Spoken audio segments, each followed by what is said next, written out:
he has been one of the finest parliamentarians ever produced, not only in this country, but also perhaps in any other country.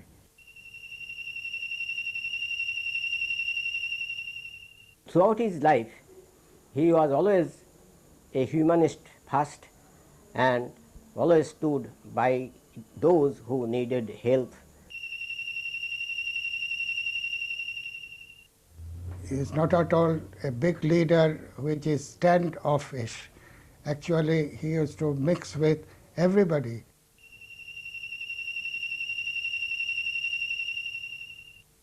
उनकी personal integrity जो थी above board थी, कोई उस पर उंगली नहीं उठा सकता था। वे इतिहास पुरुष थे, शिखर पुरुष थे। जीवन के अनेक क्षेत्रों में उन्होंने अपनी अमिट छाप छोड़ी। आज उनसे प्रेरणा लेकर लाखों नौजवान अपने कर्तव्य पालन में जुटे हुए हैं।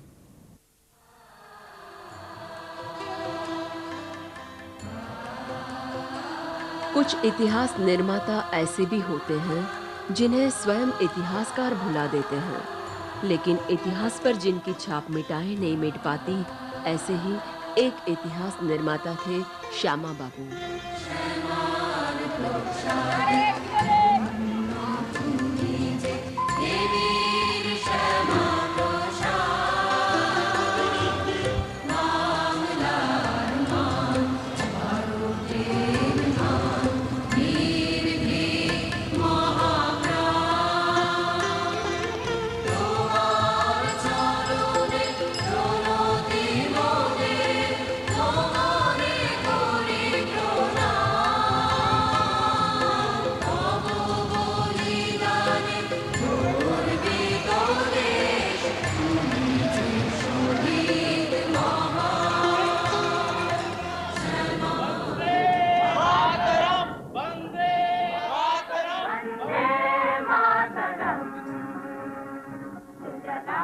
शस्य श्यामला बंगभूमि के पुनर्जागरण आंदोलन के एक प्रबल प्रवक्ता थे श्यामा बाबू के पिता सर आशुतोष मुखर्जी।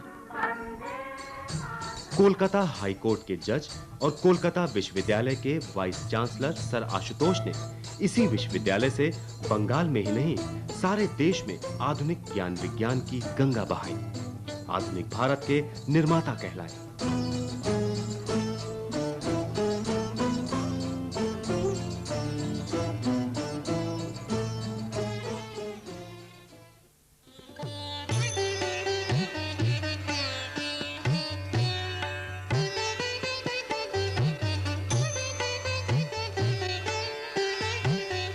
यहीं सन 1901 में सर आशुतोष की धर्मपत्नी जोगमाया देवी ने जन्म दिया श्यामा प्रसाद मुखर्जी को।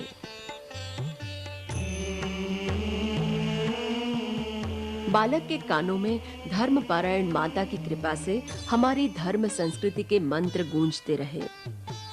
पिता और उनके मित्रों की कृपा से आधुनिक ज्ञान विज्ञान के। पिता ने उन्हें स्वतंत्रता का पाठ पढ़ाया तो माता ने स्वधर्म का।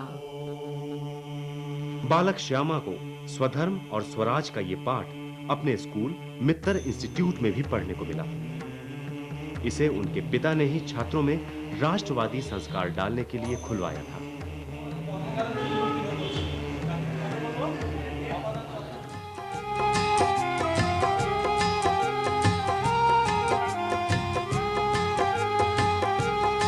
मेधावी श्यामा बाबू ने मैट्रिक की परीक्षा प्रथम श्रेणी में पास करके आगे की पढ़ाई के लिए वजीफा पाया और प्रेसिडेंसी कॉलेज में भर्ती हुए।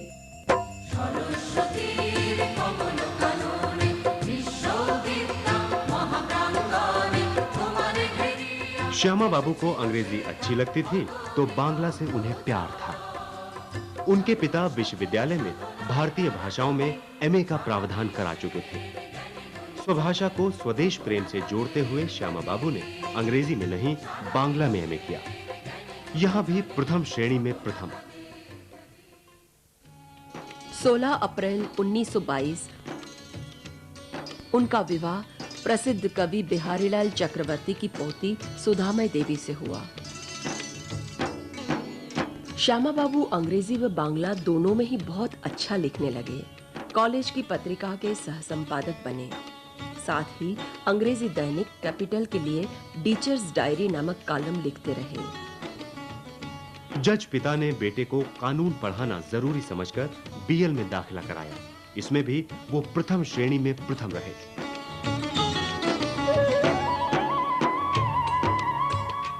सर आशुतोष ने अपने मंझले बेटे को होनहार ठहराते हुए विश्वविद्यालय के काम में उनकी मदद लेने लगे।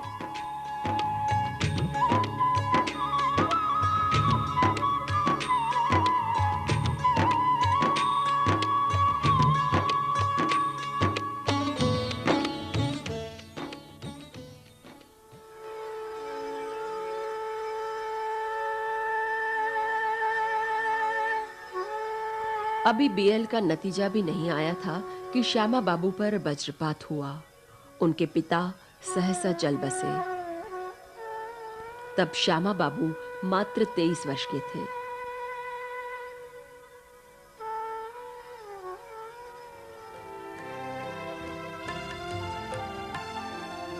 सर आशुतोष की रीत नीति को आगे बढ़ाने के लिए राष्ट्रवादी विचारधारा के लोगों ने उन्हें विश्वविद्यालय से जोड़े रखना आवश्यक समझा।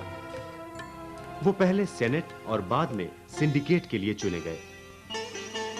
शिक्षा अभी पूरी भी नहीं हुई थी कि शिक्षाविद के रूप में जीवन शुरू हो गया। 2 वर्ष बाद श्यामा बाबू इंग्लैंड गए ताकि बैरिस्टरी करके न्यायविद के रूप में भी पिता की विरासत संभाल सके। वहीं उन्होंने ब्रिटिश साम्राज्य के विश्वविद्यालयों के सम्मेलन में कोलकाता विश्वविद्यालय का प्रभावशाली ढंग से प्रतिनिधित्व किया। इंग्लैंड से लौटकर श्यामा बाबू ने वकालत शुरू की और उसमें सफल भी हुए।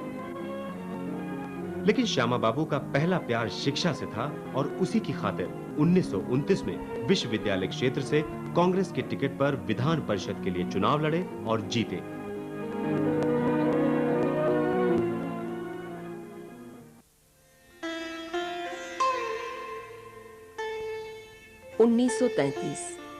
उन पर फिर वज्रपात हुआ। कुल 12 वर्ष के वैवाहिक जीवन के बाद उनकी पत्नी चल बसी।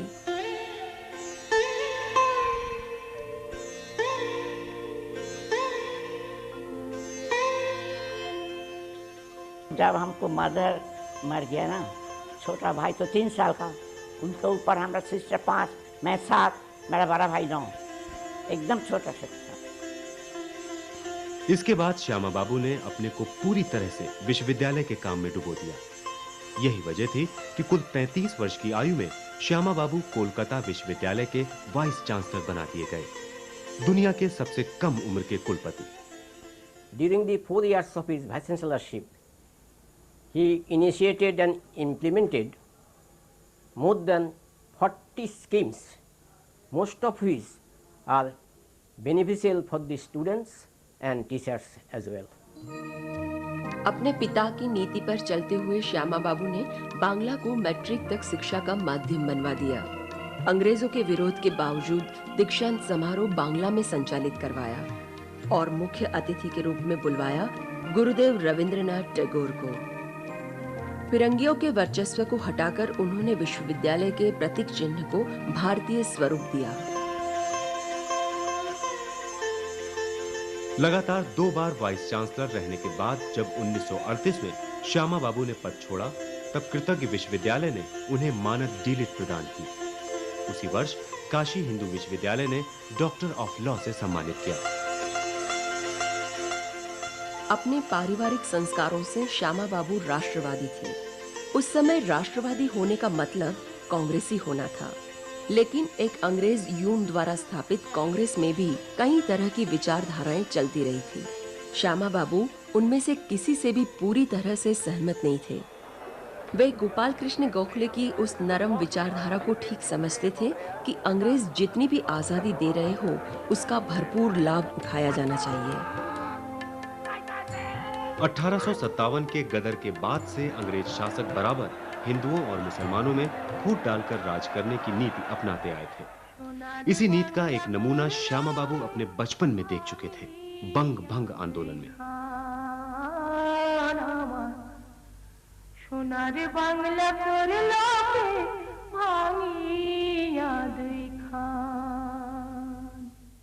अंग्रेजों ने प्रशासनिक सुविधा के नाम पर बंगाल को सांप्रदायिक आधार पर बांटने की साजिश की थी।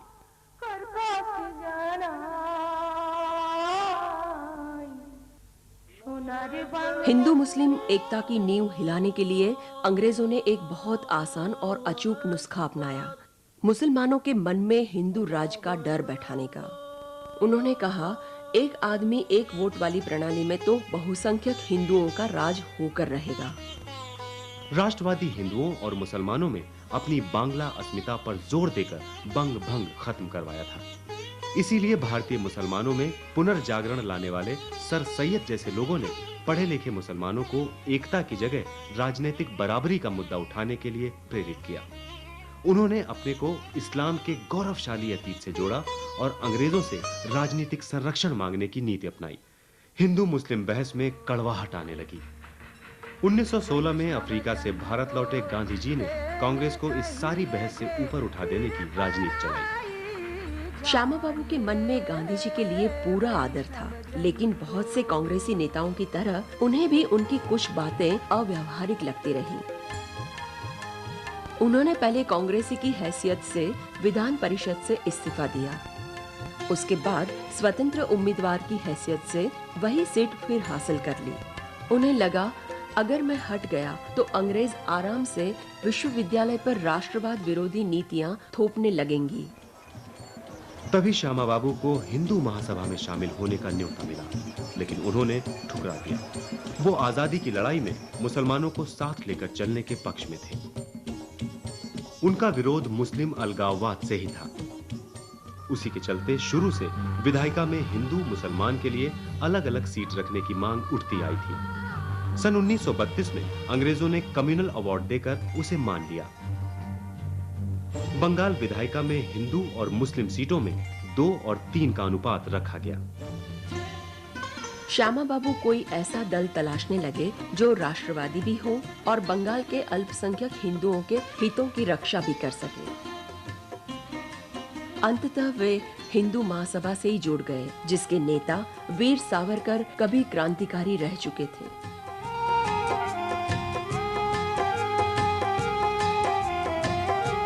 श्यामा बाबू ने कहा कि मैं मुसलमानों का नहीं, अलगाववादी मुस्लिम लीग का विरोधी हूं।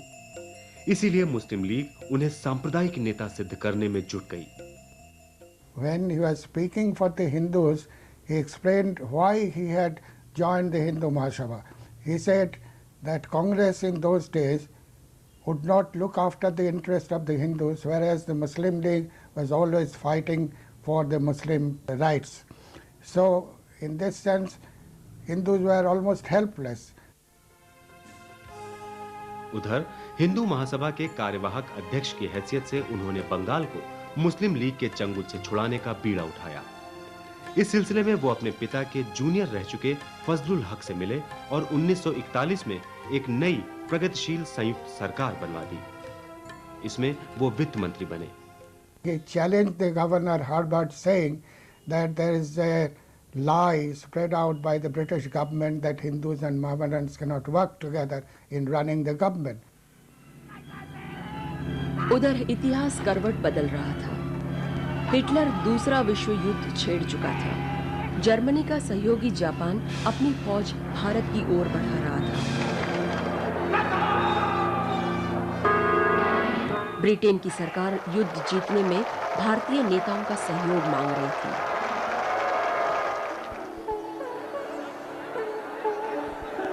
फांसीवाद का विरोध करने वाले अन्य नेताओं की तरह श्यामा बाबू का भी यही ख्याल था कि अंग्रेज अगर सहयोग चाहते हैं तो आजादी का आश्वासन भी दें। इस सिलसिले में ब्रिटेन से क्रिप्स मिशन भारत आया। मुस्लिम लीग की मांगों को मान्यता देने वाले उसके प्रस्ताव कांग्रेस के साथ-साथ श्यामा बाबू ने भी अस्वीकार किए।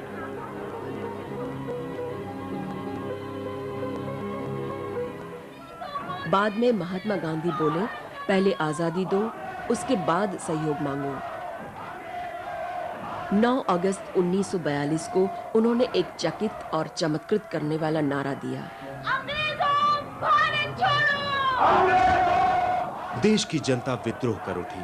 अंग्रेज उस विद्रोह को बेरहमी से कुचलने लगे। बंगाल के मिदनापुर जिले में अंग्रेजों ने आंदोलन को कुचल कर ही संतोष नहीं किया, बल्कि जब वहां के लोग समुद्री तूफान की चपेट में आ गए तो उन्हें राहत सामग्री तक नहीं पहुंचने दी। श्यामा बाबू ने फौरन इस्तीफा दे दिया और कहा कि अगर स्वतंत्रता की मांग करना अपराध है तो आज हर भारतवासी अपराधी है। इस बीच एक और कहर बरपा। बंगाल में अकाल पड़ा। अंग्रेज अधिकारी विद्रोही बंगाल को सबक सिखाने पर उतारू थे। उन्होंने ऐसी भयंकर भूखमरी होने दी कि बंग भूमि स्मशान भूमि में बदल गई। श्यामा बाबू ने प्रांतीय सरकार और प्रशासन को बेनकाब करने के साथ-साथ बड़े पैमाने पर राहत कार्य शुरू किए। रात दिन वह अकाल पीड़ितों की सेवा में लगे रहे। शादी को नेक्स्ट डे जब हम चला जाता ससुराल, पिताजी आके हमको ऐसा किया, हम बोला हमको नहीं कुछ करने होगा। बोले क्यों? हम नहीं, अब तो हमको प्यार नहीं करता है। तो क्यों नहीं करता? हम कल सब कोई था प्यार, आप तो नहीं था हमको शादी को टाइम। तो हम बोला माँ, तुमको पास तुम्हारा इतना दोस्त है, रिलेशन है, सब कोई है, लेकिन हम जिसको पास था लोग के पास तो कोई नहीं।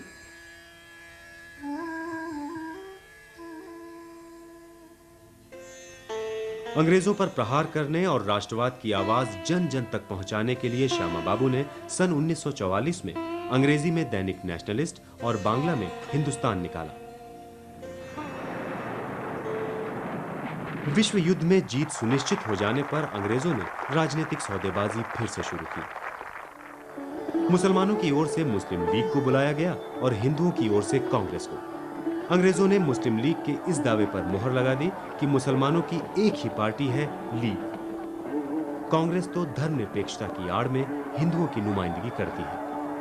The formation of a new executive council, more representative of organized political opinion. The proposed new council would represent the main communities and would include equal proportion of caste Hindus and Muslims. It would work if formed under the existing constitution. बराबरी के सिद्धांत पर अंतरिम सरकार बनाने की बात चली। श्यामा बाबू ने यह कहकर मंत्री बनने से इनकार कर दिया कि आत्महत्या जैसे मामले में अंतरिम जैसी कोई चीज नहीं होती। विभाजन की बात जोर पकड़ती गई। मुस्लिम लीग ने नारा दिया, बटकर रहेगा हिंदुस्तान, लड़कर लेंगे पाकिस्तान। सन 46 के चुनाव में कांग्रेस को केंद्रीय विधानसभा में एक भी मुस्लिम सीट नहीं मिली। सब पर लीगी उम्मीदवार चुन कर आए।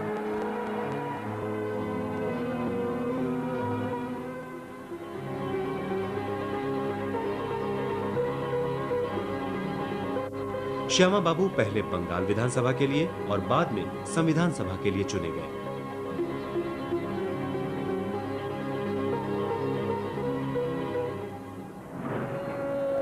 मुस्लिम लीग ने 16 अगस्त 1946 को सारे देश में पाकिस्तान के निर्माण के लिए डायरेक्ट एक्शन डे मनाने का फैसला किया। कोलकाता में मुस्लिम लीग सरकार के संरक्षण में भयंकर रक्तपात किया गया। श्यामा बाबू इस उन्माद से बहुत दुखी हुए। लीग सरकार के अविश्वास प्रस्ताव पर बोलते हुए उन्होंने हिंदू मुस्लिम एकता पर जोर दिया। उन्होंने नागरिकों की रक्षा के लिए युवकों को संगठित किया और हिंदुस्तान नेशनल गार्ड्स की स्थापना की। श्यामा बाबू को विश्वास था कि गांधी जी के रहते विभाजन नहीं हो सकेगा। उन्होंने साफ कहा, सांप्रदायिक समस्या का समाधान विभाजन से नहीं हो सकता। लेकिन ऐसा नहीं हुआ। बंटवारा मान लिया गया। अगर डॉक्टर मुखर्जी न होते और उनके अन्य साथी न होते तो बंगाल का विभाजन नहीं होता, बंगाल पूरा पाकिस्तान में चला जाता। Only one leader, Shama Prasad, in his individual capacity, he toured all over the country, not only Bengal and Punjab and all over the country. He mobilized public opinion and ultimately succeeded in getting the authorities accept the principle of district should be the unit of partition. एक अंग्रेज टिप्पणीकार के शब्दों में बंटवारा इसलिए होकर रहा कि जिन्ना बंटवारे की खातिर आजादी को टालते रहने के लिए तैयार थे, जबकि कांग्रेस अखंडता की खातिर स्वतंत्रता को टालने के लिए तैयार नहीं थी। Then Dr. Mukherjee raised the demand for partition of Bengal also, on the plea that if the Muslim could not reside in a Hindu majority India, then how Hindus of Bengal could reside in Muslim majority Bengal? 14 अगस्त 1947 के दिन जबरदस्त खून खराबे के बीच भारत का एक हिस्सा पाकिस्तान के रूप में अलग हो गया। रक्त से सींची जमीन पे कड़वाहट के बीज बो दिए गए।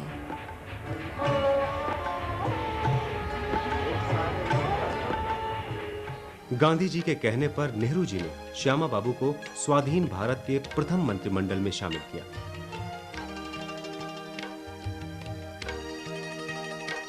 उन्हें उद्योग और आपूर्ति विभाग मिले।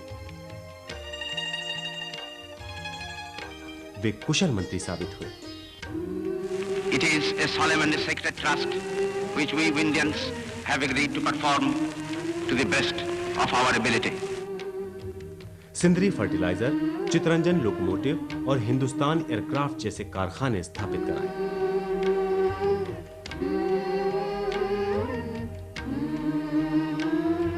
श्यामा बाबू महाबोधि सोसाइटी के अध्यक्ष चुने गए, लेकिन बुद्ध के देश में हिंसा का तांडव चलता ही रहा। श्यामा बाबू ने हिंदू महासभा से कहा कि या तो अपने को सामाजिक सांस्कृतिक कामों तक सीमित रखें या फिर अपने दरवाजे सभी भारतीयों के लिए खोल दें।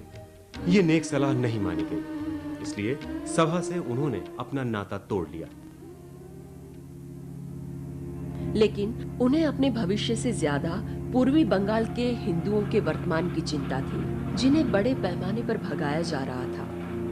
पाकिस्तान एक ओर अपनी धर्मनिरपेक्षता का दावा कर रहा था, तो दूसरी ओर अपने को मुस्लिम राष्ट्र भी बता रहा था। श्यामा बाबू चाहते थे कि भारत सरकार इस दोहरी नीति के विरुद्ध आक्रामक तेवर अपनाए। नेहरू जी सरदार पटेल और श्यामा बाबू की इस बात से सहमत नहीं हुए कि पूर्वी पाकिस्तान में हिंदू जितनी जमीन छोड़कर आए हैं उतनी ही पाकिस्तान से मांगी जाए। 1950 में नेहरू जी ने पाकिस्तान के प्रधानमंत्री लियाकत अली के साथ अल्पसंख्यकों के बारे में जो समझौता किया, उसे कमजोरी की निशानी ठहराते हुए श्यामा बाबू ने मंत्रिमंडल से तुरंत त्याग पत्र दे दिया।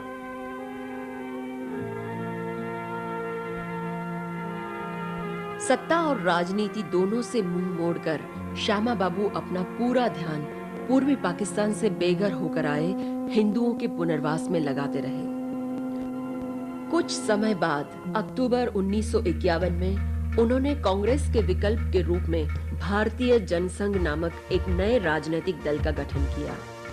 उसके दरवाजे उन्होंने सभी नागरिकों के लिए खुले रखे। वह चाहते थे कि अब मुसलमान राष्ट्रीय मुख्य धारा में शामिल हो। यूं तो स्वाधीन भारत की पहली संसद में जनसंघ के कुल 3 ही सांसद थे, लेकिन श्यामा बाबू की संसदीय कुशलता के कारण उन्हें विपक्ष के नेता की भूमिका मिल गई। Shyama Prasad Mukherjee was not merely a communal leader. It would be wrong to think of him merely as a Hindu Mahasabha or a Jansangh leader. He did have certain qualities which marked him out, and that is why he could become a very prominent member of the opposition. जब वो बोलते थे house full होता था, galleries full होती थी, और उनकी स्पीच इतनी मार्के की होती थी और ओरेटरी इतनी अधिक थी कि इसलिए उनको लाइन ऑफ पार्लियामेंट कहते थे। For instance, once he was asked by the government party during a debate, face the truth or something like that. And Shyama Prasad retorted. He said, how can I face truth when I face the treasury benches where the ministers were sitting? And this kind of parliamentary retort in a debate was memorable.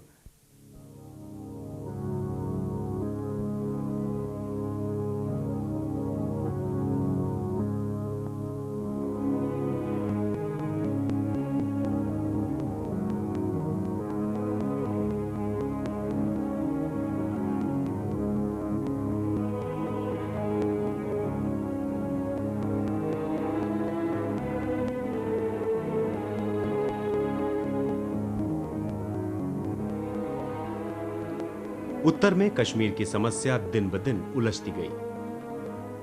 Kashmir के मामलों को लेकर सरदार पटेल की तरह श्यामा बाबू के भी शुरू से ही नेहरू जी से मतभेद रहे।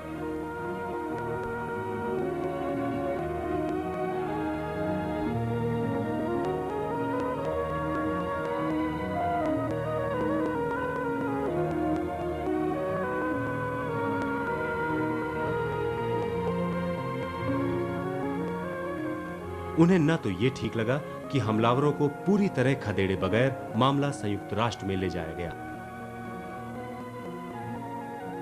और न ही ये कि शेख अब्दुल्ला की मांग पर कश्मीर को भारत में विशेष दर्जा भी दिलवा दिया। श्यामा बाबू ने पूछा कि जो शेख अब्दुल्ला खुद संविधान सभा के सदस्य थे, वो अब कश्मीर के लिए विशेष व्यवहार की बात क्यों कर रहे हैं? अगर ये संविधान सारे देश के लिए अच्छा है तो कश्मीर के लिए क्यों नहीं? अगर आप कश्मीर के लोगों की इच्छा का आदर करने की बात कर रहे हो तो लद्दाख और जम्मू के लोगों का भी तो आदर करें, जो भारत में पूरा विलय चाहते हैं। श्यामा बाबू को यह बहुत आपत्तिजनक लगा कि भारतीय नागरिक को जम्मू कश्मीर जाने के लिए सरकारी परमिट लेना पड़ता है। वे जम्मू के दौरे पर गए। जम्मू के प्रजा लोगों को मिले, श्रीनगर गए, अब्दुल्ला को मिले और अपना माइंड बनाया। बड़ी जल्दी अपना माइंड बनाते थे। उन्होंने गर्जना की कि एक देश में दो विधान, दो निशान, दो प्रधान नहीं चलेंगे।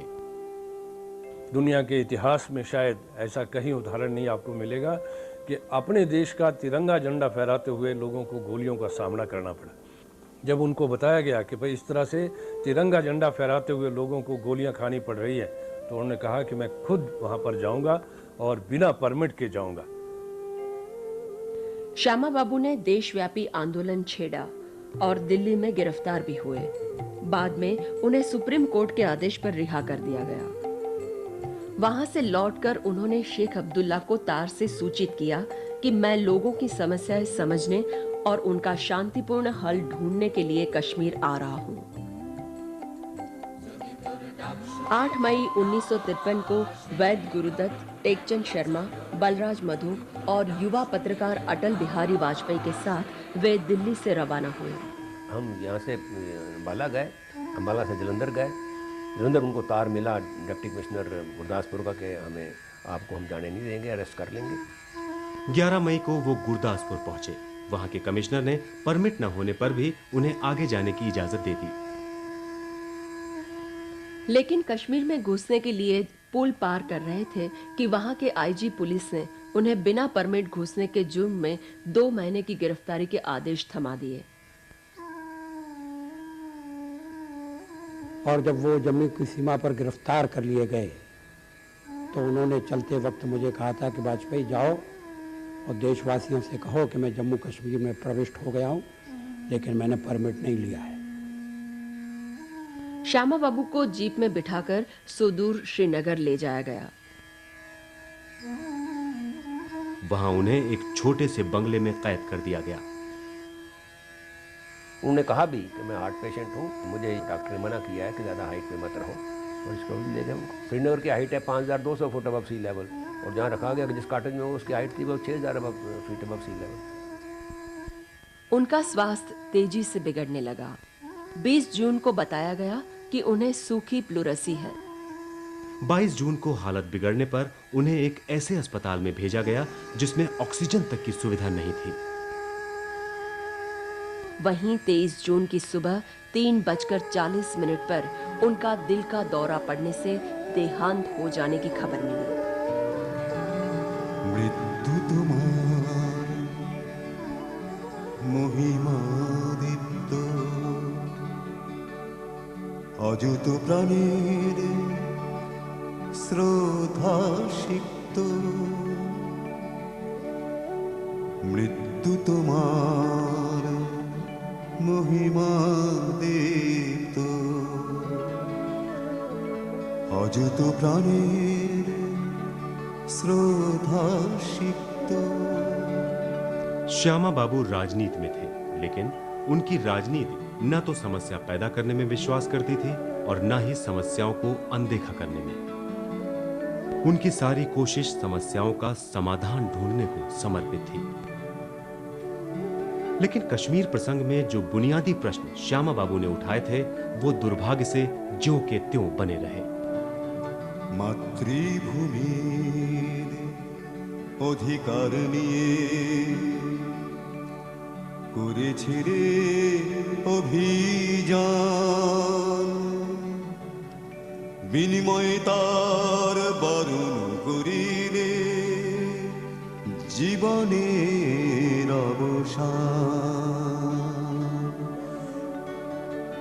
তোমার স্মরণে সমবেত মোরা ঊর্ধ্বে রাখিতে পতাকা তোমার, রাখিতে তোমার মান। মৃত্যু তোমার ধনিয়া তুলু নবজীবনের গান। মৃত্যু তোমার ধনিয়া তুলু নবজীবনের গান।